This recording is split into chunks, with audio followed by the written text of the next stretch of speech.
Hello everyone, how are you doing? This is MD Tech here with another quick tutorial. In today's tutorial I'm going to show you guys how to go about resolving a grayed out location service in Windows 10. So if you're noticing that the option to actually track location or perhaps an app is interfering with it and you're unable to actually change the settings of such app, this tutorial will be for you. So we're going to go ahead and jump right into it and start by opening up the Start menu. Just left click on the Start button one time. Type in Services. Best match should come back with Services right above App. So go ahead and left click on that. Now you want to scroll down this list until you find the Geolocation Service. Double click on that. Startup type, you want to set it to manual, and service status is running. If it's currently stopped, you want to click the start button. So hopefully that would be able to resolve the problem. Otherwise, you can try changing it to automatic and then selecting apply and OK and then restart your computer and see if that resolves the problem.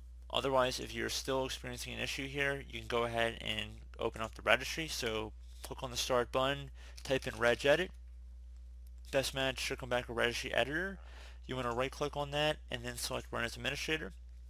If you receive a user account control prompt, left click on yes.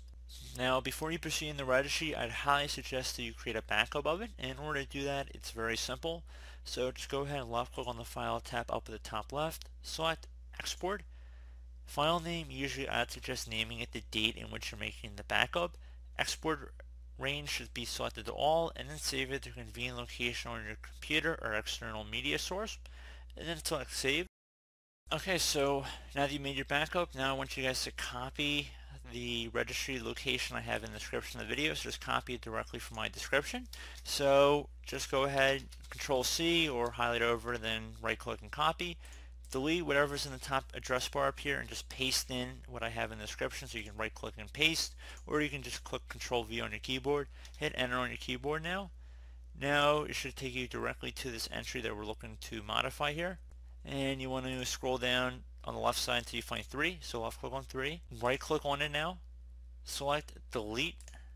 Are you sure you want to permanently delete this key and all of its subkeys? Left click on yes. Now that you've done that, close out of here, restart your computer, and that should be about it.